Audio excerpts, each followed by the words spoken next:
Good morning and welcome to our second annual Creating a Culture of Character Summit. We are so pleased to have you join us. I'm Jody Newton. I have the privilege to serve as a professor at Samford University in the School of Education. I'm also director of the Hope Institute, and Hope Institute and the School of Education are pleased to present this event. I want to recognize a couple of folks who may be with us today. We had a school this spring named as a National School of Character, Vestavia Hills Elementary West, and they joined 9 others who are now National Schools of Character in Alabama. We have had the privilege at Hope Institute to work with all of those schools. We also have just had last week 4 schools in Alabama recognized for promising practices. That is Holt Elementary, Margaret Elementary, Vestavia Hills Elementary, Cahapa Heights, and Vestavia Hills Elementary East. And again, we have had the great privilege of working with all of those schools, and they join numerous others who are Hope schools who have been recognized for promising practices over the last couple years. We're so happy for all of those schools, and we encourage others of you to move forward and to decide as a school if you choose to apply for recognition or not. I want to thank all our program participants today. I see several of you doing breakout sessions later are with us, as well as Hal Urban, and we thank you for being here and being a part of our program. I want to thank our planning committee for this event, Dr. Kara Chisholm. And Dr. Chisholm and I are kind of a common denominator. We both work close, we both are faculty in the School of Education, and we both work closely with the Hope Institute. And joining us as a committee, Dr. Tarsha Blewett, Dr. David Finn, Sherry Ransom, Stephanie Landis, and we appreciate everyone's contribution to planning this event. We are already busy at work planning our 3rd annual event that you'll hear a good bit about later. Finally, I want to express appreciation for the leadership of both the Hope Institute and Samford School of Education. Liz Huntley and Drayton Neighbors founded the Hope Institute and continue to be closely involved with it. And I think Liz is with us this morning. We thank you, Liz. And Drayton Neighbors is actually out of the country for the first time in about a year and a half. So he is not with us this morning, but is with us in spirit. I want to introduce to you Dr. Anna McEwen. She is a staunch supporter of character development in K-12 schools and character development in our School of Education. She understands the need for schools and families to pay attention to character. So I will turn it over to Dr. McEwen for welcome, and she will be followed by Patricia Simpson, our Director of Programs for Hope Institute, who will introduce Hal Urban. Thank you so much, Jody. Good morning, everyone. And on behalf of Orlean Beeson School of Education and Samford University, we are so glad that you're a part of this year's Character Summit. You know, in our world that does seem increasingly divided and with so much distrust of news and even hate, we need events like this. They remind us that there's good in the world and that we have a role to play in ensuring that we orient ourselves and we orient our students toward that good. You know, in my faith tradition, there's a phrase called seeing and seeking the sacred. To me, that's a lot like what Hal Urban has written about, finding the good and perpetuating that good in our world. This morning when I walked out my front door, there was a beautiful spider web going between a bush and the front porch. And it rained last night and the sun was shining this morning. And so there were droplets all over that web. And it was just a masterful reminder of creation. That was a sacred moment, an opportunity to savor the good that we find in nature. You know, when I had a warm cup of tea this morning sitting in my office, I thought about how privileged I am to work and to have a stable job and to have the opportunity to relax for a few moments before really jumping into my day. That too was a sacred moment. Those occur and they also have to be soft and have to be created. And so it's a matter of recognizing, but also taking action. So let's do that today. Let's take the opportunity to orient ourselves toward the good, even as we interact with each other. You know, we can be more enriched after this experience because of the ways we've poured into each other, or we can be diminished. I think what we all want and why we're all here is because we want to leave each other better people because we have interacted today. So I'm so, again, so grateful for the opportunity to be with you all. And I will turn it now over to Patricia. Thank you. Okay. And thank you. Good morning, everyone. I was brought up to believe that a person's daily deeds ultimately represents the core of that person's character. In other words, your work speaks for you. Our presenter, Dr. Hal Urban, exemplifies that exact thought. Dr. Urban has authored 8 books, all emphasizing good character. For those not already familiar, a few of his book titles are Choices That Change Lives, Positive Words, Powerful Results, Life's Greatest Lessons, Lessons from the Classroom, and his new book, The Power of Good News, Feeding Your Mind with What's Good for Your Heart. Here it is. Yay. All of his books serve to enlighten and encourage positive character traits and shows their relationship to the quality of life. It touches my heart to know that Dr. Urban donates the proceeds from his books to organizations that are focused on character building. Dr. Urban was an award-winning teacher and is now an honored professor at the University of San Francisco. I honorably present to you Dr. Hal Urban. Thank you, Patricia. Hi, everybody. I'm really glad to be with you today. I'd much rather be with you in person, but now I know what it's like for the teachers that had to teach by Zoom all year, and I will just do absolutely the best I can. I've got a lot I want to share with you. I hope I don't go too fast, but I have a limited amount of time and a lot to say to you. One of the things Patricia did say is that she said I was a longtime teacher. I do want you to know that I was a public school teacher in a high school, a very large high school, for 36 years. And I completed that in 2001. So after 36 years in a public high school classroom, I've been in recovery now for several years. And the thing that makes the recovery so good is that I got involved in character education. I've met some of the finest people I've ever known, and I have had a wonderful time giving back what I learned while I was in the profession. And so that's where I am in life, the give back phase. So let's move on to one of my favorite topics, and it's one that we often take for granted, and that is the power of our words. So I'm going to share screen here.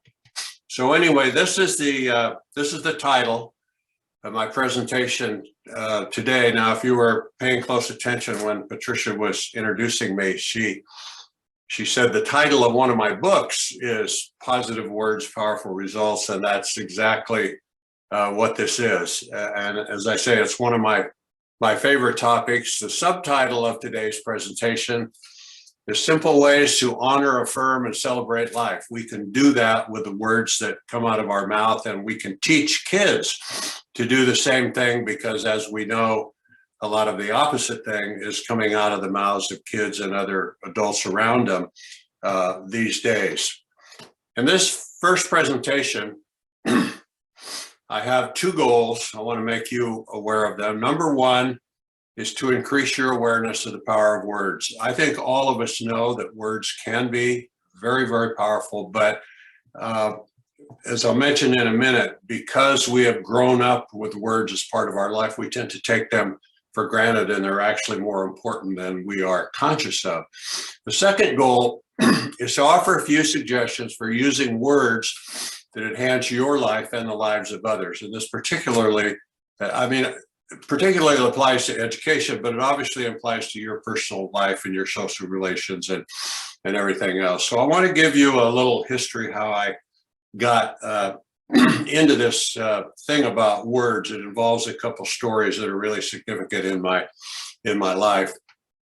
After I had been teaching about 25 years, I came to the conclusion that we were doing a really good job of teaching academic subjects to kids, but I didn't think we did a very good job of teaching kids about good character and about what it means to have a good life and a meaningful life and so on. And so I took a sabbatical leave and I wrote a book about things that I think we should be teaching kids. And the title was 20 Things I Want My Kids to Know.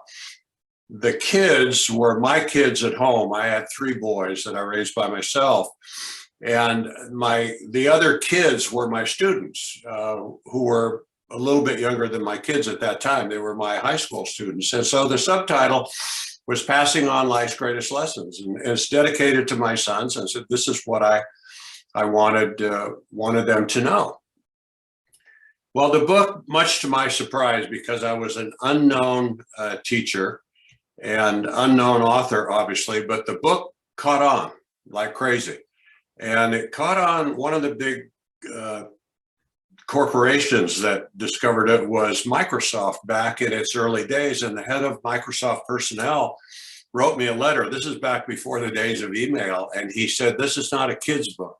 He said, this is an all-age book. And he says, I'm giving the book to every new employee that comes into Microsoft. So he bought tons of them. And then I started getting more and more feedback like that. Well, the title of the book got changed. Okay, you can see where I was before. It said 20 Things I Want My Kids to Know, Passing On Life's Greatest Lessons. So my publisher, Simon & Schuster, they said, let's take kids off the title.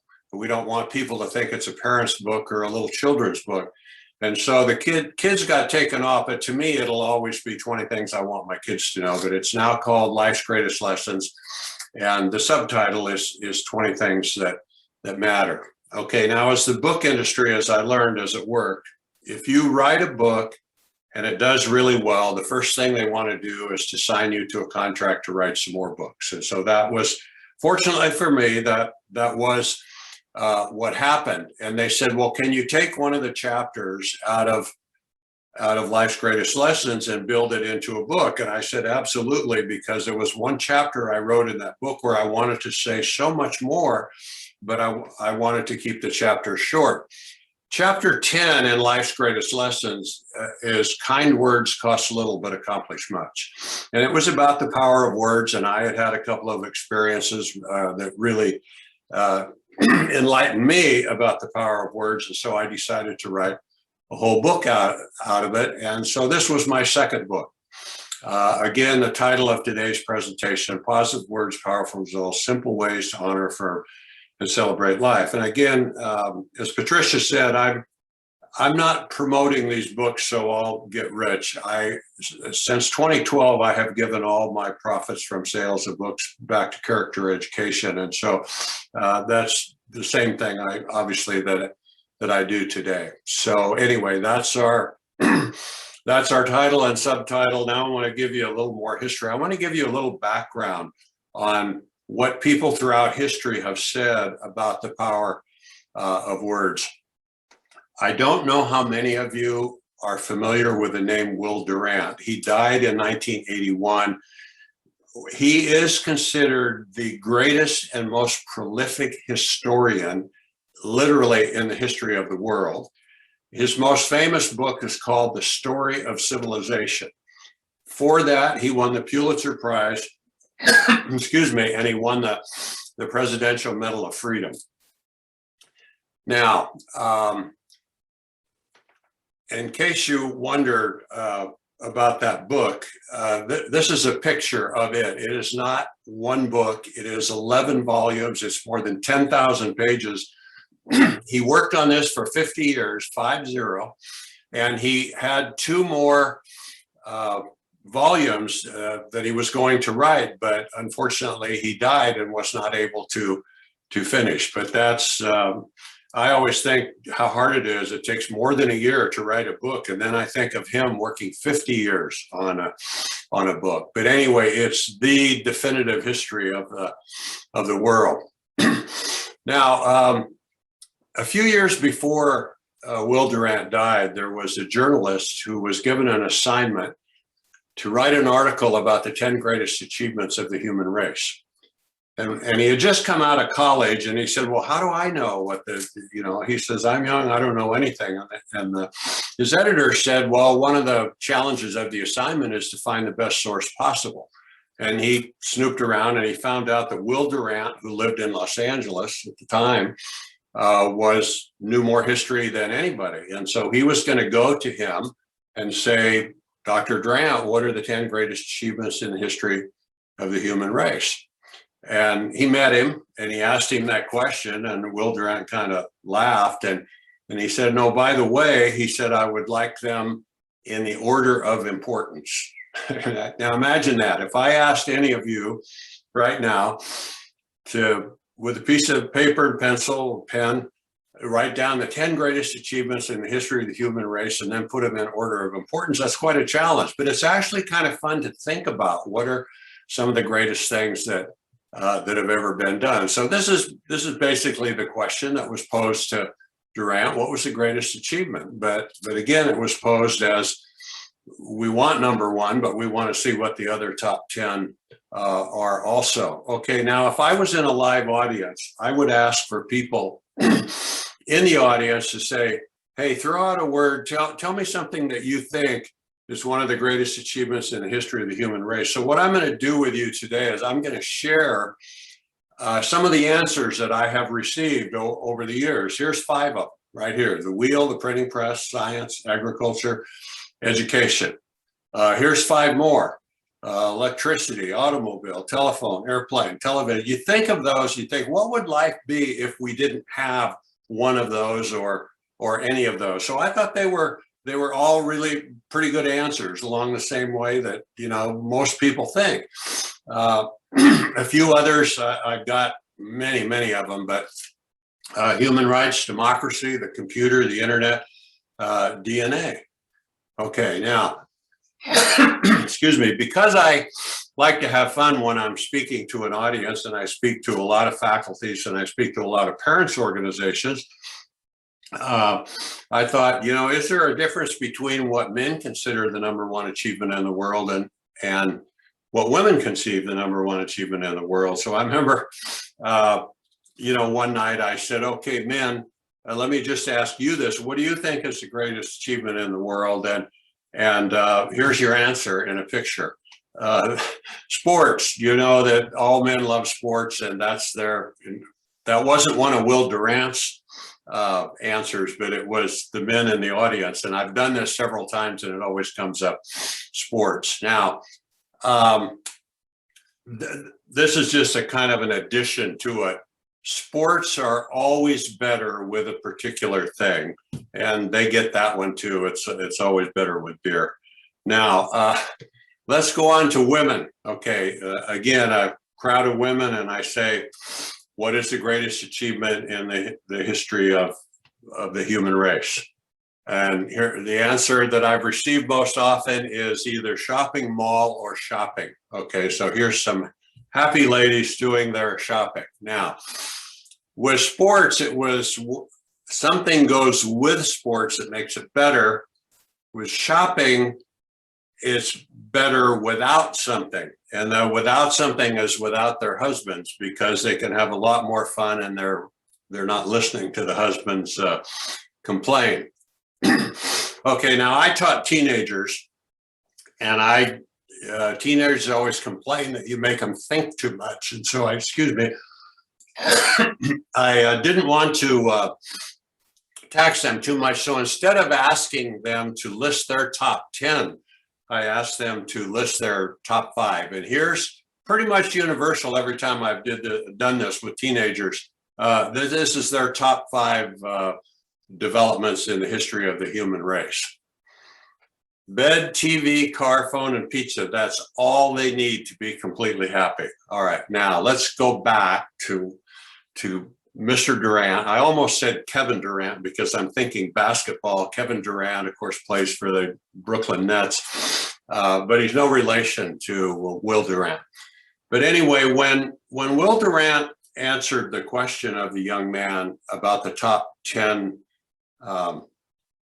achievements in the history of the human race, he said, I'm going to have some kind of a formula. And he said, what I'll do is I'll call them the top 10 peaks of progress. In other words, whatever was the greatest achievement in the history of the human race, it led to the other achievements. And so that's how he came up with his list. Now, what I'm going to show you here is 9 of his top 10. Obviously, I'm leaving out number 1 because we're getting to that in a minute. But I found this really fascinating, and that's why I wanted to share it with you. Again, we're talking peaks of progress. What led to other things? To give you an example, what fire led to, it led to electricity. And imagine what the world would be like without electricity. It led to cooking. It led to all kinds of things that we wouldn't have made much progress had it not happened. Even something I would have never thought of, conquest of the animals. He said they were bigger, stronger, faster, hungrier, and meaner than humans were, but we were smarter. And if we didn't learn to conquer them, he said we wouldn't be here to even be talking about this. So it was really fascinating that he had this list. So those are, and of course, as teachers, we're glad to see education there and writing and print on the list. Okay, now, so let's go to Durant's number 1. And what does this have to do with the title of my presentation today, The Power of Words? Here's his number 1. This is the greatest historian in the world. And he said the greatest achievement, the greatest peak of progress that led to all other progress in civilization is speech. And that really surprises a lot of people. And the reason is because we take speech for granted. Now, let me define speech. Being able to communicate ideas to one another verbally. If we could not communicate our ideas to others, there would not be any advancement, because one person alone cannot achieve fabulous things. It's always with the help of others. And now you notice that there's a difference here between speech and language. They're obviously related, but he didn't say language. He said speech, being able to communicate ideas. Here's another good quote from Will Durant that helps make his point. He says, without words, thought could not be communicated, nor could any progress be made. Now, this was a writer from the 1940s, Stuart Chase. He says, we live in an ocean of words, but like the fish in water, we are often not aware of it. And I think that's one of the problems we sometimes have. We're just unaware of how powerful our words can be. And that's one of the main points here. Now, I thought you might be interested in this. I was researching around, and I think I had read something once about how many words we speak. And it's actually something that's pretty easy to research. But Anyway, if you ever wondered how many words do you speak in an average day, there's a question for you, and I'll give you the answer. But I want to give you another question too. I said, is it true that women talk more than men? Okay, now you're answering that to yourself right now. You can't tell me whether you agree or not, but let's examine that, because they did research how many words women speak and how many men speak. Okay, research says the average male in one day speaks 6,073 words. Okay, I was in I'm making a presentation to a group of parents one night, and I gave them that figure, and some woman said, "My husband doesn't speak that many words in a whole year." We got a good laugh out of it. Okay, women, female speaks 8,805 words in a day. That's, if you do the math, that means on average, the woman speaks 2,732 words more than a man does during the day. That's neither good nor bad. It's just that women by nature are more verbal. But again, in that same audience, I had a man say, "My wife says more words than that at breakfast." So anyway, those are some numbers for you. Okay, now what I also want to do is go back throughout history and examine what some of the wisest people throughout history have said about the power of words. 3,000 years ago, King Solomon, reputed to be one of the wisest people ever, says the instrument of both life and death are contained within the power of the tongue. These are from the Proverbs, by the way. King Solomon, again, reckless words pierce like a sword, but the tongue of the wise brings healing. That's the type of thing we need to teach our kids in schools, because that's good character. We don't want to pierce like a sword. We want to bring healing with our words. Buddha, if anything, this is the central message of my presentation today. Words have the power to destroy or heal.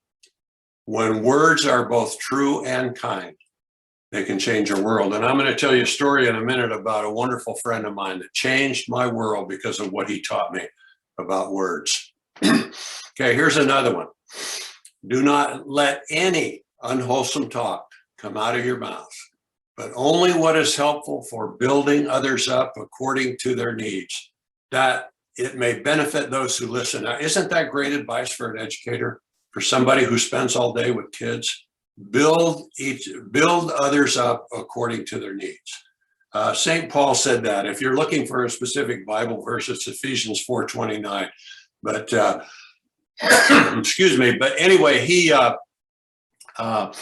St. Paul here is not talking about any particular religion. He's not talking about God. He's just giving solid advice on what we should do with the gift of language, the gift of words.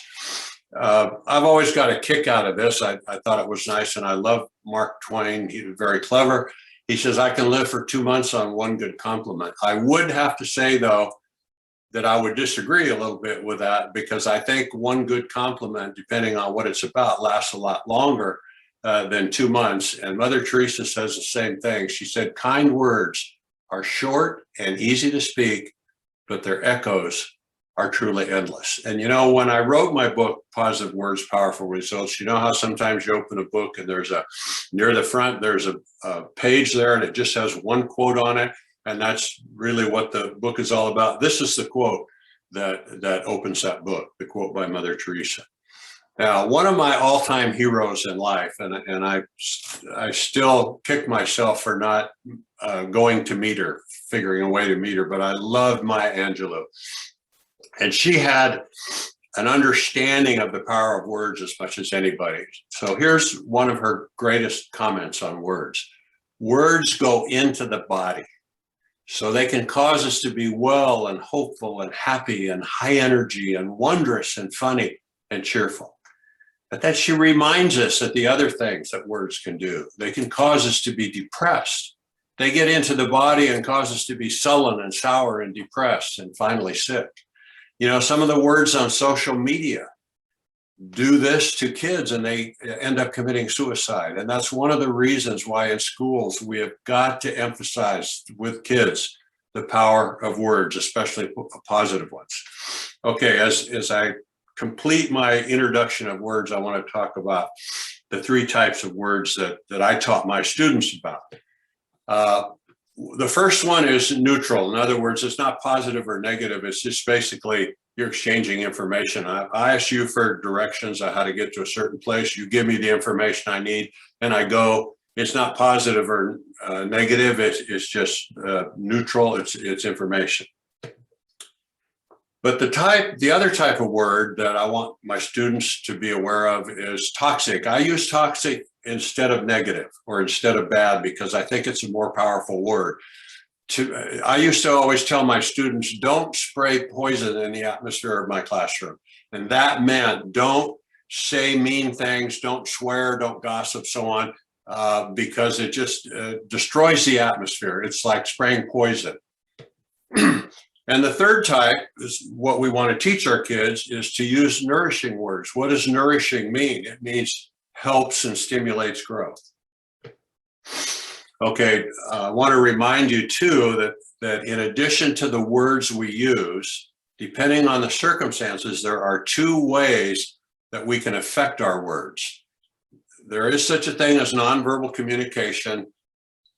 Tone of voice and body language can add or subtract a lot from the words we use. There are certain times when tone of voice and body language communicate more than the words. So I just want to bring this in as part of the whole story, but not belabor it. Okay, in all of my books, including the title of one of them, Choices That Change Lives, I emphasize the fact that we make choices in our life. In one of the chapters in my first book, I says, we live by choice, not by chance. We make choices about everything.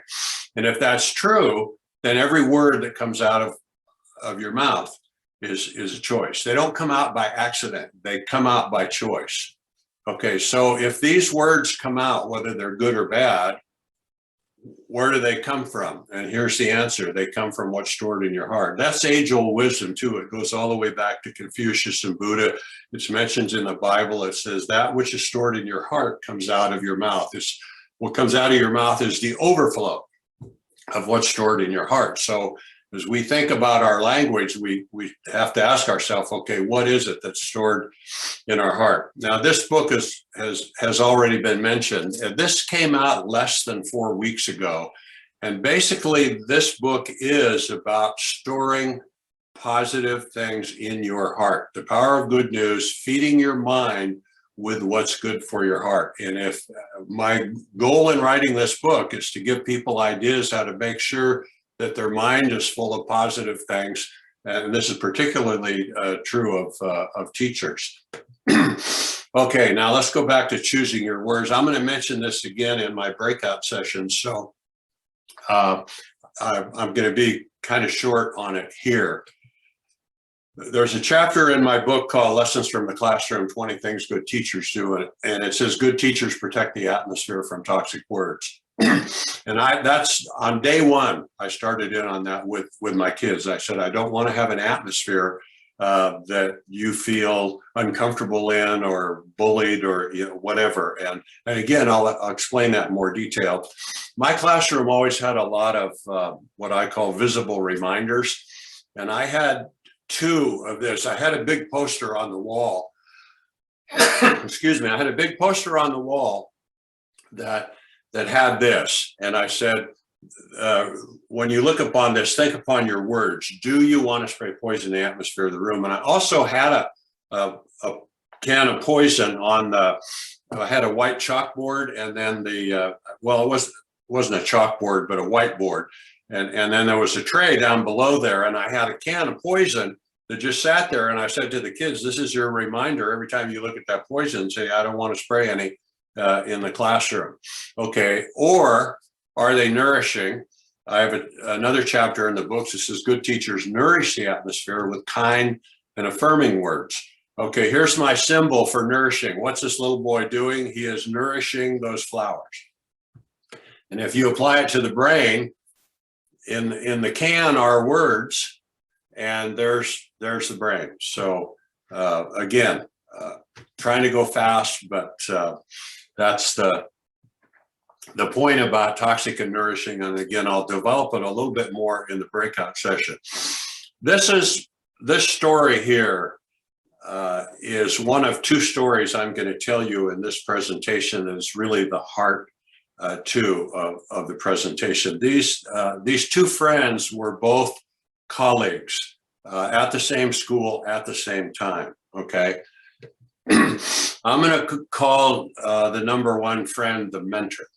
When I became a teacher at this first high school, it had more than 2,000 kids. All I had done up to that time was my student teaching one United States history class at Washington High School and in San Francisco. And so then I come to this overcrowded school, and I'm in my first year of teaching. And one of the things that my department chairman did that I thought was very smart and very helpful for me, he said, I'm going to assign a mentor to you because I know that this is your first year and you've never taught more than one class at a time. And he says, now you're teaching 5 and some of these subjects you're not familiar with. So I'm going to give you a mentor. He said, he's a very good teacher and he's been here for 8 years and he's established himself. And that was a very, very good thing for me. And my mentor, his name was Mr. Jackson. He met with me often. He would come and observe me teaching, and then we would meet afterwards. He sometimes came to my class and I left, and he would talk to my students about information that they could give him about how I could get better or what I did well and didn't do well and all that. And whenever I sat down with him, one of the things that I was really impressed with is that, again, this goes back to body language and tone of voice. He told me all the things I was doing wrong that I needed to change. And I appreciated that. I really did want to be a good teacher. So he criticized me, but it was constructive criticism. It was always gentle and constructive. And that was, I think that was a key point. So I learned an awful lot in that first year of teaching of all the things that I need to change, all the things that I was doing wrong. Now that was supposed to be a 1-year deal. And Mr. Jackson decided at the end of 1 year that I needed more mentoring. And he said, even though it's not part of the official program, he said, I'm going to mentor you next year also. I was a little surprised at that. But anyway, we continued in my second year. Let me tell you why it became a problem. It was always constructive. It was always gentle, but it was always criticism. He never once said anything that I did well. I got a lot of notes at the end of my first year from kids saying that they really liked me as a teacher and about some good things I did. I got some letters from parents that really touched my heart, and I felt I was moving in the right direction.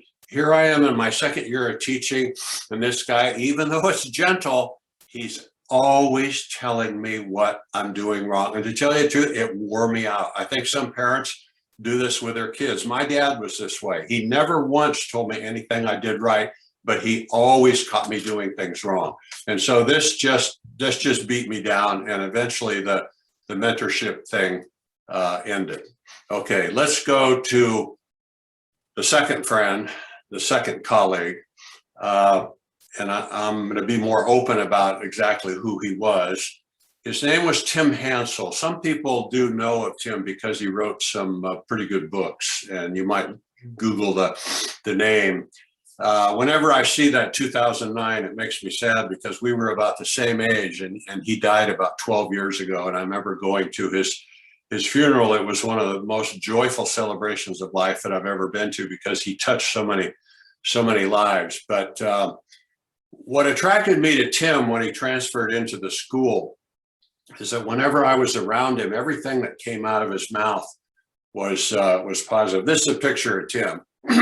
You can see why all the girls had a crush on him. He was really a dynamic guy. He had played football at Stanford, and then he was a marathon runner, and he would do those. He was a mountain climber, and he just did all kinds of crazy, wild things, but always full of energy and always a smile and always very, very positive. And he was what you call in my life a pivotal person. He changed my life forever. One day I was talking with Tim, and I said, Tim, I said, I've known you for a long time now. And I said, you know, I've never heard you say anything negative. You don't complain, you don't gossip, you don't swear. I said, is there a background to it? And he broke into a big smile and he said, you know, Hal, he said, I was really, really lucky. He said, I grew up with parents that were so amazing. I didn't, okay? And he said they were fun-loving, they were reverent, they were kind to other people, they were positive. He says, and we had a family mission statement. I had never heard that before. He said, we had a family mission statement and we had it posted in big letters in our house, and it said, always have something good to say. And he said it was actually based on that quotation from Ephesians that I gave you earlier about let no unwholesome talk come out of your mouth, that only what is helpful for building others up according to their needs. He said, we shortened it. And he said, this was our family mission. And he said, my mom and dad, when I was little, he said, I want you to look at that before you leave, because I want you to have something good to say. And that was Tim's life. He always had something good to say. And I've never, ever forgotten that. And again, it changed the way I talk. It changed what comes out of my mouth. It changed what goes into my mind and my heart. And that was some of the best advice I've ever gotten in my life. Now, I want to share one other thing about Tim before I move on. We were sitting in my classroom. We did not go to the faculty lounge to eat dinner, to eat lunch, and the main reason because they gossiped and complained, and I didn't like hearing that. I'd rather listen to Tim. And Tim and I were sitting there one day talking about sports. And he looked at me and he broke into a big smile and he pointed and he said, Hal, he says, do you know what I like the most about you?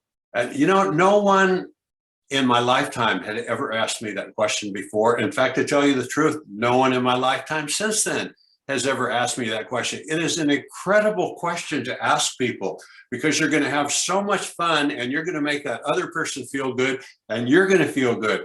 Do you know what I like most about you? The other person can say, no. What? And then you tell them, and you tell them sincerely, and you'll have a lot of fun and you'll have a great conversation. And that's another thing that that he taught me. Okay, now you see the difference between the mentor who meant well and did help me, but eventually beat me down, as opposed to the guy who always had something positive to say. Okay, now it was about this time in my teaching career, I was teaching psychology to seniors in high school, that one of the things that bothered me was how much put down language I heard on campus, and even sometimes at the beginning of class and so on. And I told my students, I said, you know, I want to have a session with you that I want to do a unit on with you on the power of words, how words affect the psychological effect that they have. And I said, would you agree with me that kids on this campus all over the place, they put each other down a lot? And they said yes. And I said, but they don't ever build each other up. And I said, I want to explore that with you in this unit on words. Okay, now here's what the standard comment was about put downs. They just kind of brushed it off and said, hey, Mr. Urban, that's just what we do. We put each other down. We're kidding around. But you know, a lot of times when kids, they act like they're kidding, but they really nail you. And it hurts. And I was aware of that.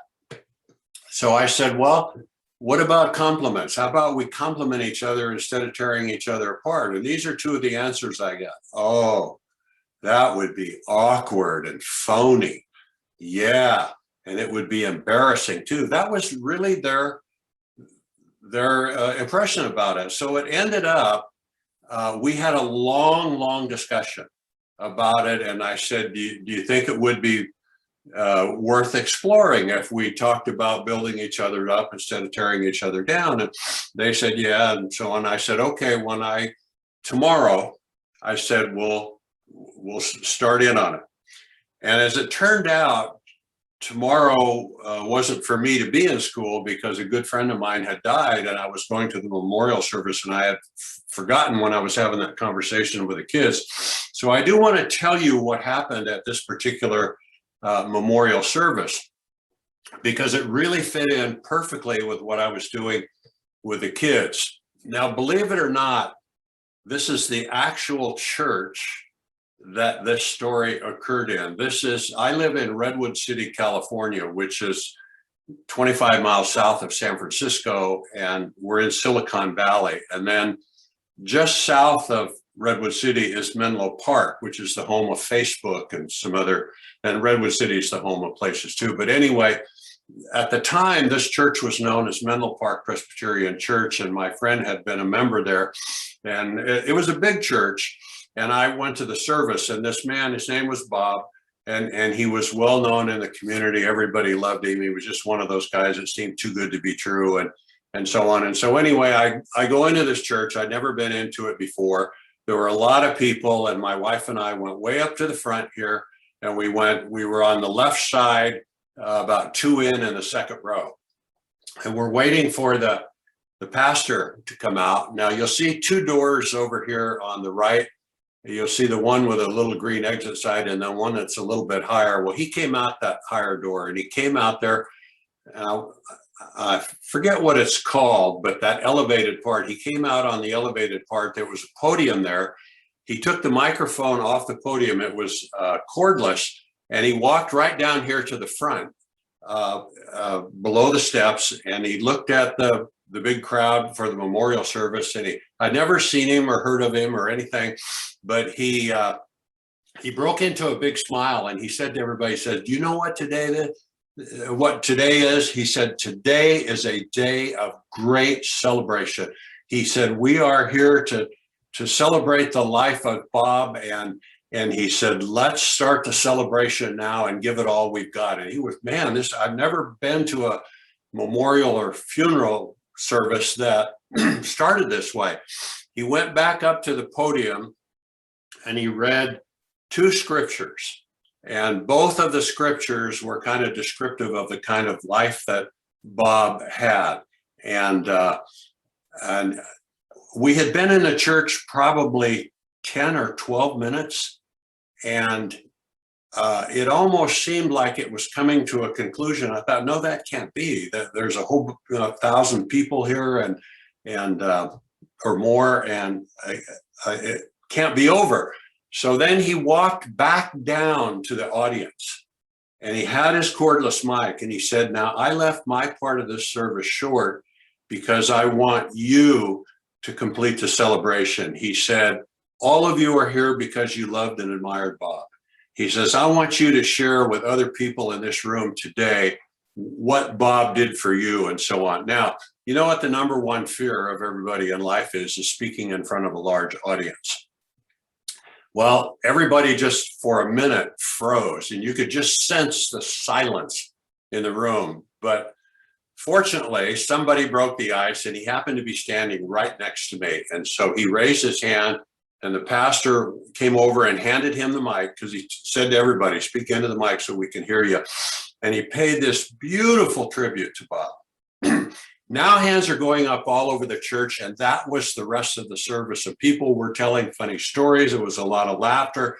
There were a lot of tears. They were very moving. And I thought, boy, this pastor was right on target. This is the best way to celebrate this man's life. But you know, a thought came into my mind as I was listening to all this. I was thinking about the previous day in class where kids say it's awkward, embarrassing to say something kind about somebody else. But these people were having no problem whatsoever. Okay, then my second thought was, yeah, but he's dead now. And it's like it's safer to say things about somebody who's dead than it is to tell them to their face. And I said, I'm gonna tell the kids the story about this. And then I wondered also at that time, I wondered how many of these people who are saying these incredible things about Bob, how many of them told him that when he was still alive? Okay. Back to school the next day. I'm back in the high school. And I tell the kids, I said, "You guys remember what we were talking about one class ended the day before yesterday. And they said, oh yeah, we were talking about that affirming language stuff. And I said, exactly. I said, we were. And I said, I want to tell you a story about where I was yesterday. And I told them the story that I just told you.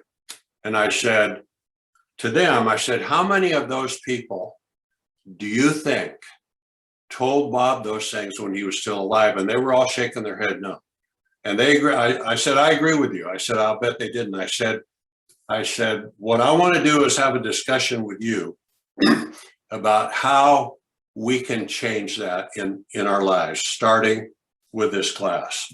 Okay, so I am a fairly young teacher. I've never done this before.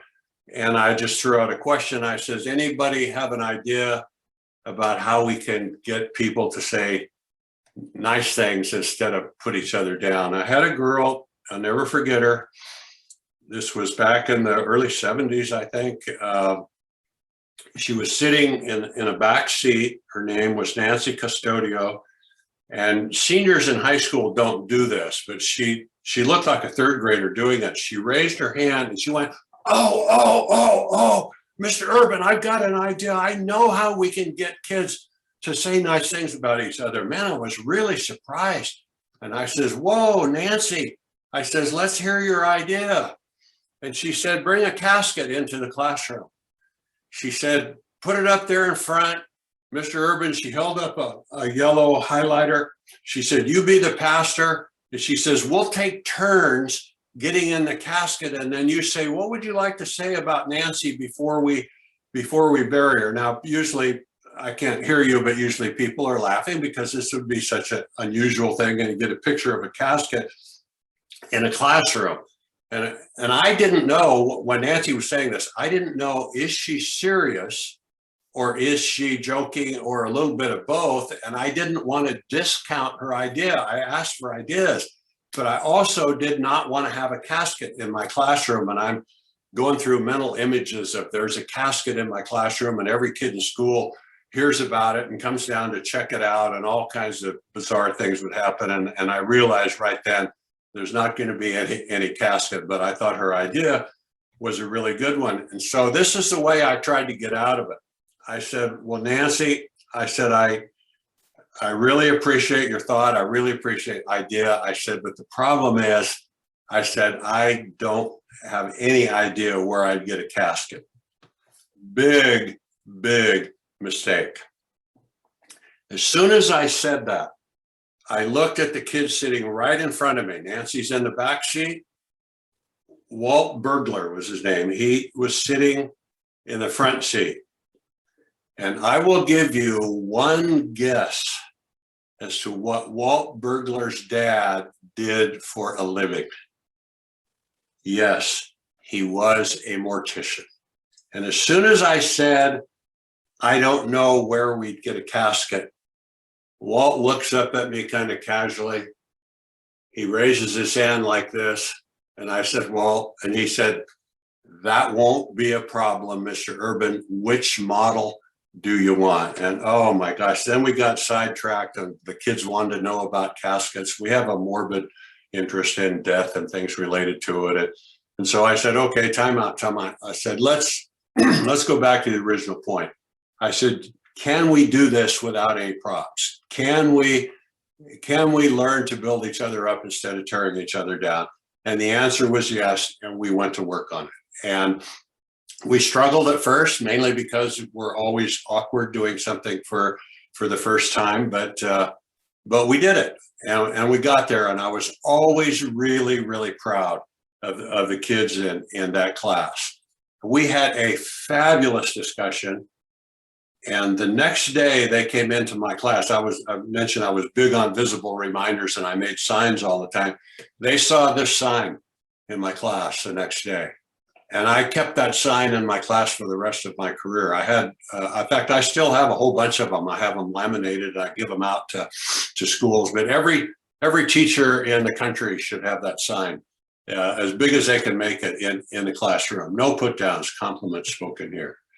Okay, you know, a woman in Tulsa, when I made a similar presentation, she said that she really appreciated the presentation, and she said, I want to give you a quote. I don't know who said it, but it is consistent with your message. A single rose is of greater value to the living than an entire wreath is to the dead.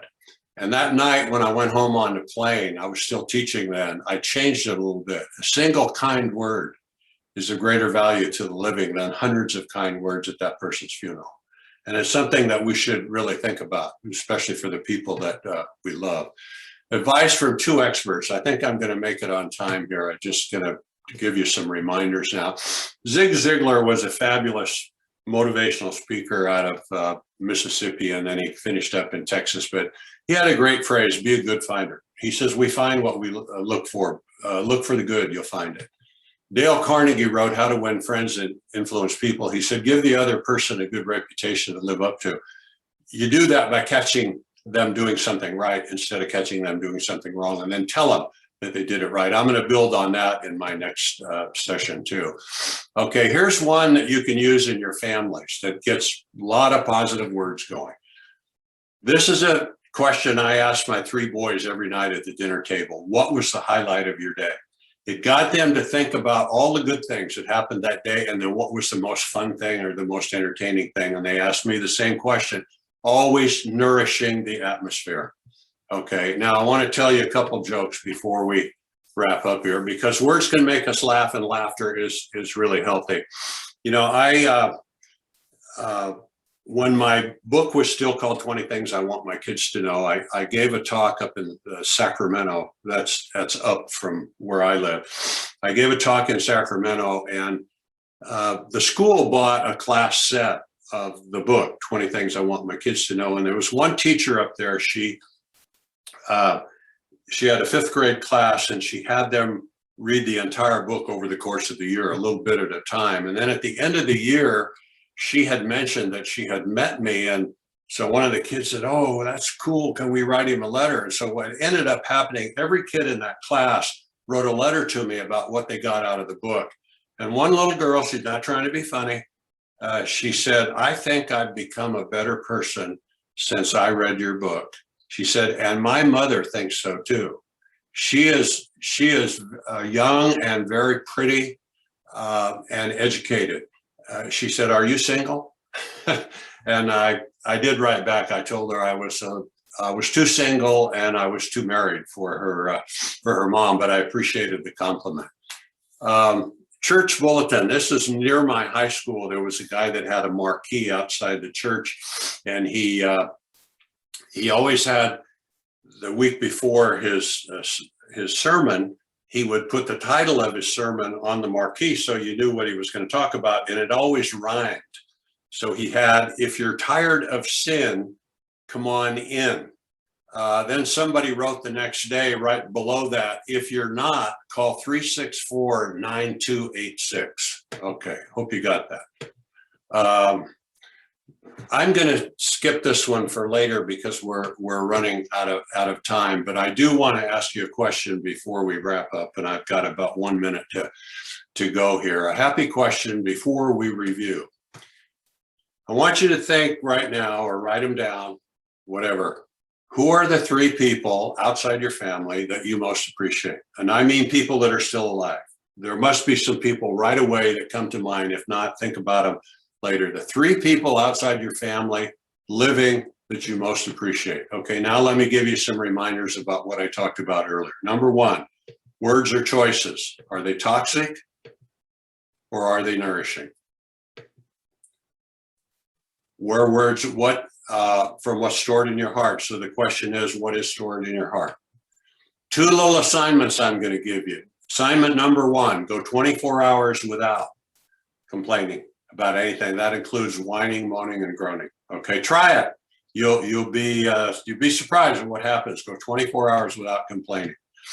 Okay, now let me go back to this question. Who are the three people that you most appreciate? This is assignment number two. Tell them this week, not by text or email. That means either by phone, if you can't be close to them, or in person. And you know the way you can start that?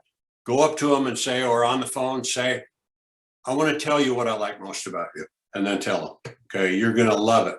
Okay, again, back to Buddha. Words have the power to destroy or heal. Well, words are both true and kind. They can change our world. Use your words to change someone's world, including your own. It's called win-win. Okay, that's my name, my website. If you have any questions, if you have any comments, all of my books are on my website. Again, all the money goes to character education. And if you have questions, send me an email. You'll get an answer. Thank you. And I finished. Oh, I'm 1 minute over. I apologize for that. But anyway, and thank you for the standing ovation. I know I'm getting one, right? At least in my up here in my head. So, all right, I'll turn it back to my host.